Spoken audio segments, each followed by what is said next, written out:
दगाफटका झाला तर मंडळ आयोगाला आव्हान देऊ, मनोज जरांगे यांचा इशारा.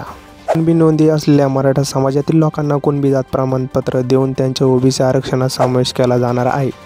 राज्य सरकारने मराठा आंदोलकांची ही मागणी मान्य केली आहे. तसेच कुणबी नोंद असलेल्या व्यक्तींची शपथपत्रावर त्यांच्या सगळ्या सोयऱ्यांचा कुणबी प्रमाणपत्र देण्याची मागणी मनोज जरांगे पाटलांनी यांनी केली होती. ही मागणी देखील राज्य सरकारने मान्य केली आहे. राज्य सरकारच्या या निर्णयाविरोधात ओबीसी नेते एकवटले आहे. मंत्री छगन भुजबळ यांच्यासह ओबीसी नेत्यांनी सरकारच्या निर्णयाचा निषेध केला आहे. राज्य सरकारच्या निर्णयावर सर्व ओबीसी नेते वकील हरकती पाठवणार आहे.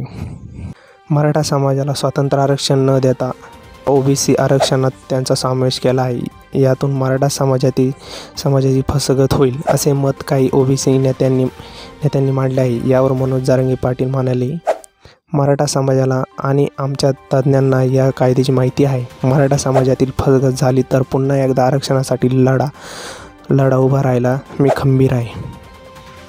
मराठवाड्यासह महाराष्ट्रातील मराठ्यांसाठी आम्ही लढा देऊ, पुन्हा लढू आणि पुन्हा आरक्षण मिळवू असा निर्धार जरांगे यांनी व्यक्त केला आहे.